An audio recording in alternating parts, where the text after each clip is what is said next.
Tell us your name.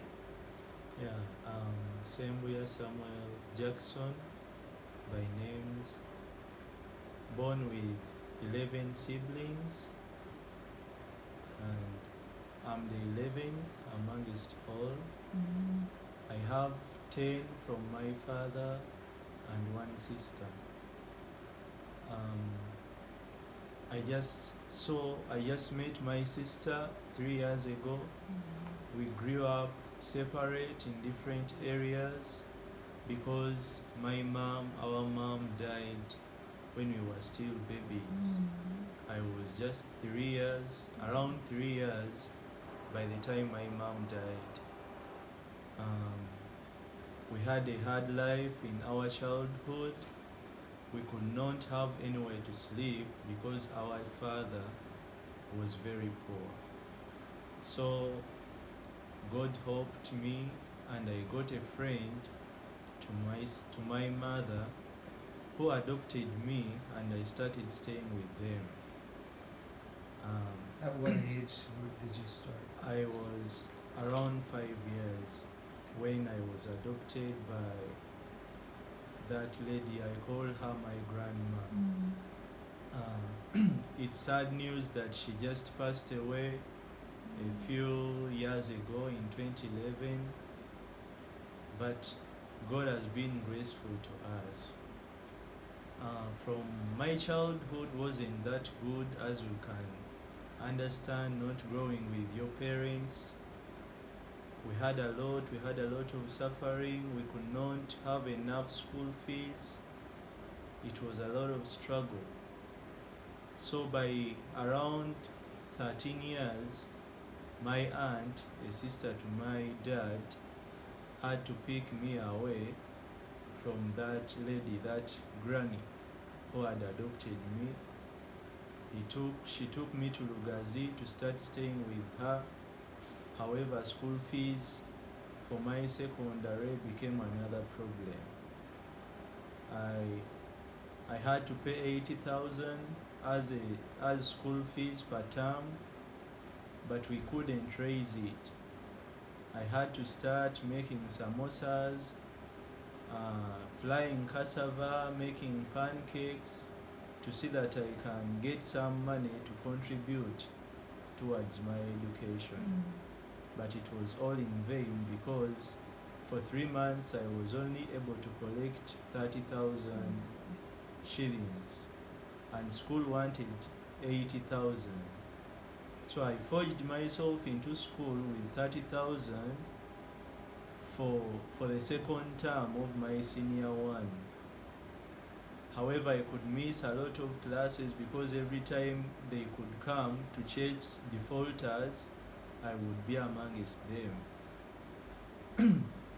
It was hard a time that I could only do 12 exams out of the 17. But God blessed me that I was the third out of the 17 exams that were to be done. I only did 12 and I was the third. One of my teachers was touched about my performance, and he helped me get a sponsor for up to senior 5. So I was given a sponsorship for over 5 years in school. However, I had to look for money for senior 6, which wasn't available because I was not having time to work, since in Africa school takes almost all of our time. I resorted to brick making. I could go to bricks on the weekend and have school in the weekdays. The bricks helped me to raise up some money that helped me to finish up senior 6. After senior 6, I failed to get government sponsorship because I wasn't so regular at school. I could miss most of the times because I have to work money to support my school. I ended up not making it for government sponsorship. However, God helped me through our pastor, and I got someone who was to raise 1 million every semester for me to have school at the university. The 1 million could not be enough for me to do a degree that I could do, so I resorted to doing a diploma in computer engineering. I could raise money to add on the 1 million from the bricks. I used that money to pay my rent for hostel, my meals, and also top up for the tuition because we were paying around 1.3, and I could only be sponsored with 1 million. So God was faithful, and I finished up my education. Through the support of the sponsor that I got, who was giving me the 1 million, and the bricks that I was making. Yeah, that's how life has been till now. What was it like when you went for that 1 year with your dad? Yeah, And how old were you? yeah, when I was in my P7 vacation, my dad had to pull. I went to stay with my dad because I had spent all my time without being with my dad. But my dad was very, very poor. He was staying in a house made of iron sheets, which were very old, with holes in them.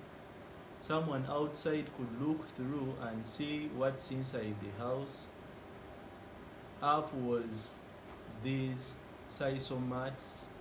They were the ones that were giving us the shelter. When it rains, you have to find where you could hide yourself so that the drops don't wet all of you. We were just in a single-roomed house. My dad, and his wife. We were all staying in that one room. I could sleep in the chair, they sleep on the bed. In the nights, it was only miserable coldness, and it wasn't a good life with my dad, so I had to run away from my dad and go back to the grandma who raised me up from childhood, so that I can be in a better environment than my daddy's place. Yeah, my dad we are 10 in my dad, and I'm the youngest, and I'm the only graduate amongst all of my siblings, all of my brothers and sisters. And for now, as far as I'm the young one, but I'm the one helping my brothers. I am the one supporting one of my brother's children called Glory. Even food, most of them can't afford to have themselves food because they have no jobs, they never had education, they are just on God's grace on living. And so you're still doing the bricks? Yes, I still do the bricks. I had got a computer engineering job, but it wasn't paying well because it was far away from my home place. So when I balanced it out, I saw that the bricks were paying me better than the computer engineering job. So I had to give up onto that job and concentrate on bricks again. Yes. So now you're actually helping other young men get to where they want to get Yes. to at the same time still. Yeah, I'm doing the brick business. However, in the brick business, there are youths I'm helping to see that they can also get themselves a living. There are youths that we are training on how to save. They want to do businesses, and we are helping them to see that they can raise the money. We give them land of clay to make their own bricks as we work together to see that they can achieve their dreams. We are to help them burn the bricks and get the money to do their dream businesses.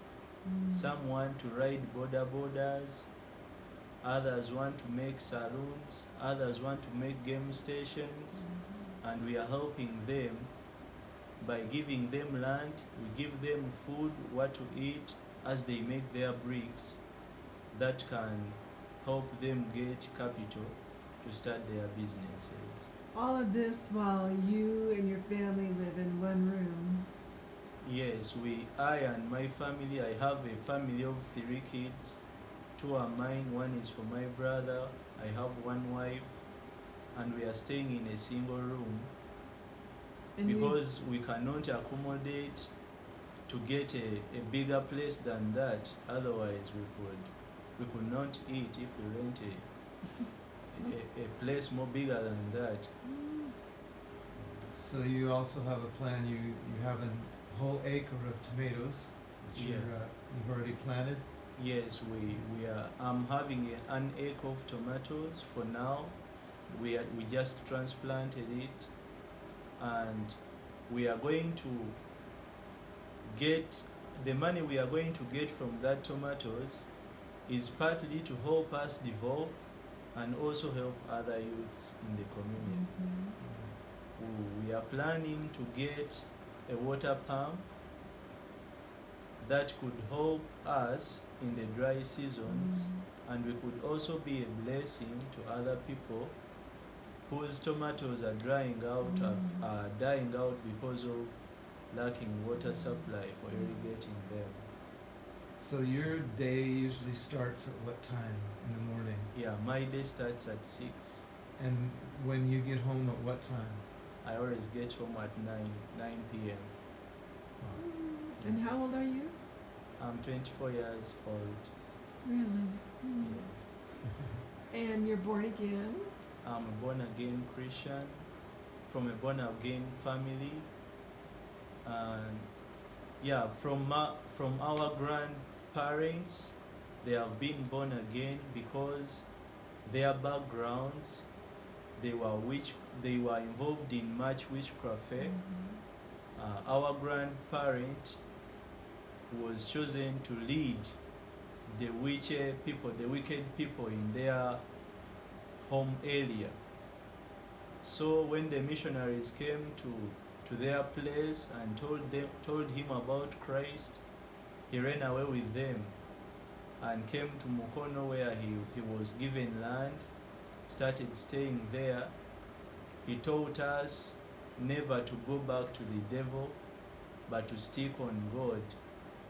There are many rich people from their background, from the lineage of my grandparents. They are very rich, one of the richest here in Uganda, but they do evil spirit, they do evil deeds. And when we ran there to see that they could help us, they wanted us to get involved into the evil, to build the shrines at home, which our grandparents told us never to go back to. So we all stuck to God and decided whatever comes, we are to be in for God because He has the best for us.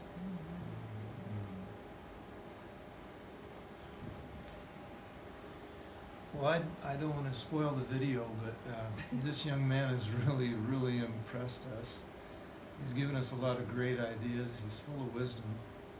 And we just want everybody to know that there's certain ones that's on this trip that's impressed us so much, and this young man is one of them.